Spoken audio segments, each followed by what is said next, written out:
What's up, people? Guys, yesterday we had the first AION 2's livestream for Asian release, especially for Korea and Taiwan. Livestream by itself was amazing. We saw the Chanter's reveal, which was dope, and we saw another boss fight, which was amazing. Area was amazing, dungeon was amazing, and the fight and the combat by itself, the animations, everything was on the high level. Man, this game looks so good. But there was one painful part, and it is the reason why I'm recording this video. I didn't write the script, there is nothing in front of me, I just opened the OBS and I'm just recording my pure pain. I'm AION 1, AION original veteran player with the 15 years of experience. I'm not a guy who drives the car 15 years and still don't know how to drive. I was a #1 gunner on my server in 4.0 to 4.7 updates like 2 years, and I was the second on the classic as the Chanter. I love this game, man. It was amazing. Why I'm talking about the AION 1 since today's topic is AION 2?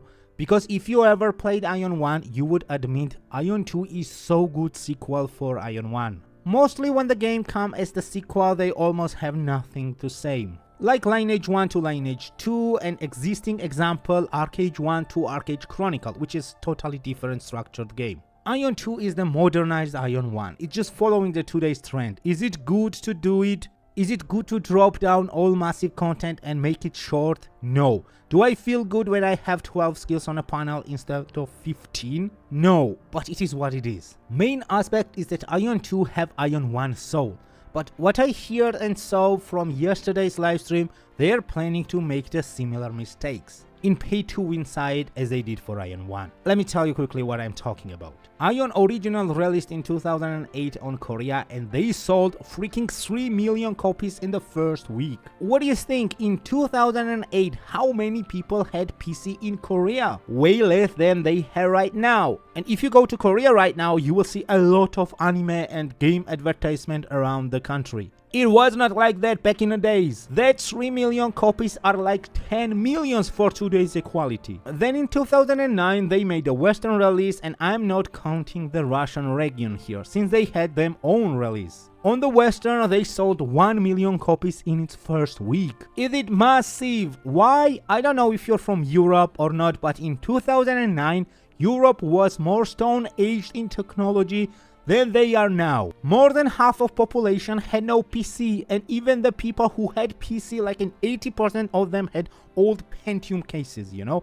Do you remember the Pentium PC cases? Yeah, that was the reality for the Europe when AION released there. And AION, original AION, was so bad optimized game. It's a CryEngine which was made for the small scale games and FPS shooters. That engine was made for that, but AION had the large scale content like 2000 versus 2000 battle, and your PC was just freezing out at that moment. That's why I'm always saying anywhere and everywhere, AION Original was the best small-scale PvP MMORPG which existed on the planet. Best group versus group and 1 versus 1 fights. And I'm talking about from my huge PvP MMORPG experience, such as years of Lineage to hardcore gameplay and years of arcade hardcore gameplay. People love that game, man. They just love that game. And beside of the great game itself, the game had amazing business model back in the days.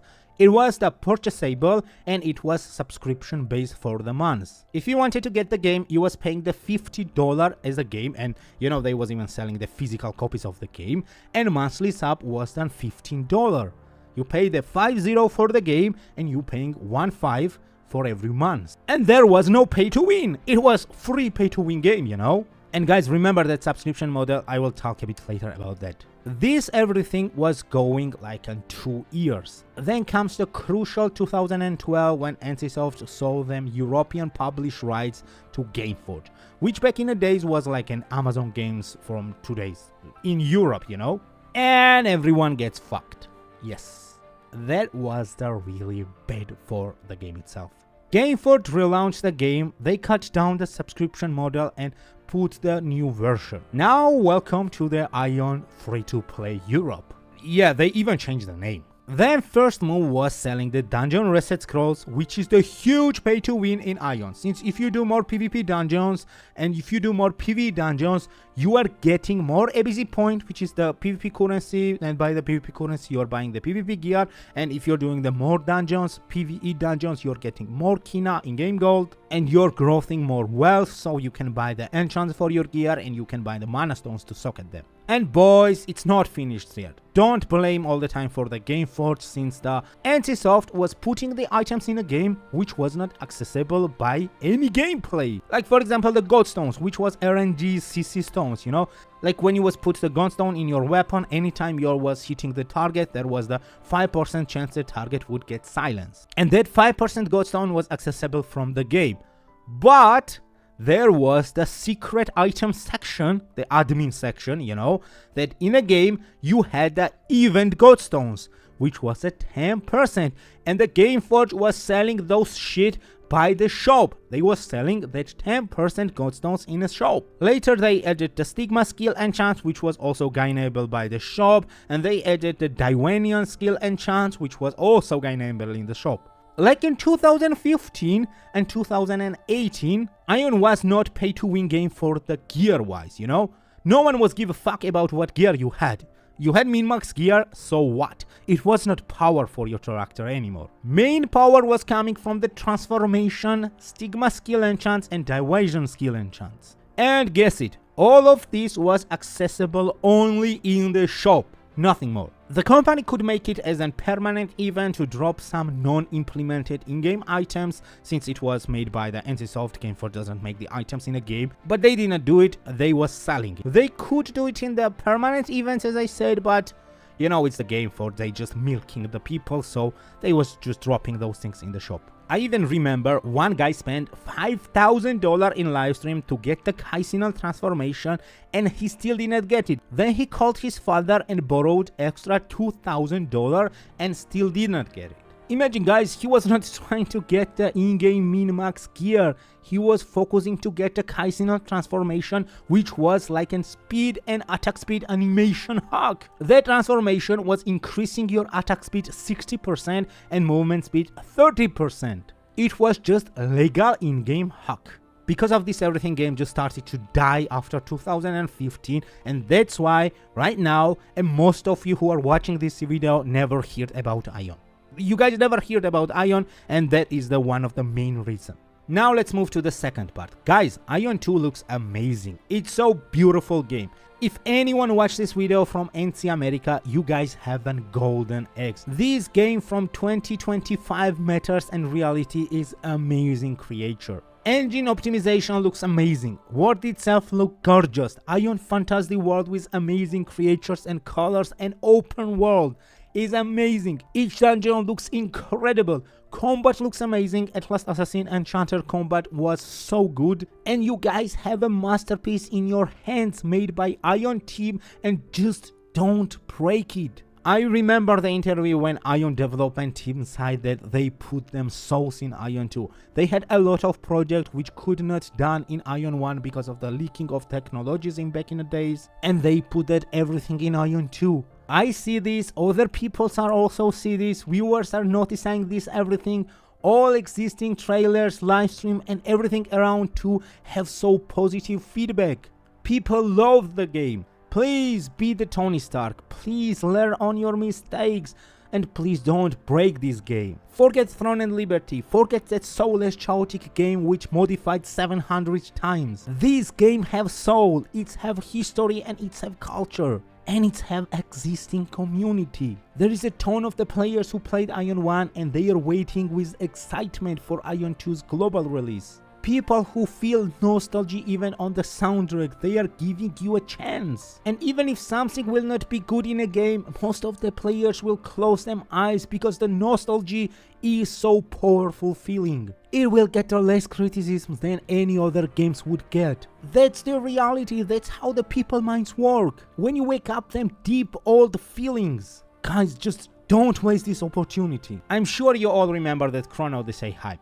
From where that hype came from, they just said the one word, our game will not be pay to win, and Western people just skyrocket the game. But on AION 2 side, the game is amazing, it's optimized, fully polished and incredible shape. Take the power on your hand and even make the purchase plus subscription model. 50 game for the game, hell yeah! Monthly subscription for 15, hell yeah! Just do it!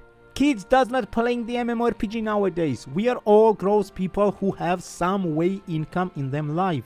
We will pay $50 for a game and we will pay 15 for subscription every month. That was the model for AION 1 in 2009 and it's released on the Western, and just do the same. Don't repeat the same mistakes. Don't face us the fake free-to-play version of the game with the 2 non-mandatory subscription model. Just let us to buy the game and let us to pay the monthly subscription fee. You know guys, when the last time NCSoft announced they had the new CEO for the Western market with the JJ, I was so happy.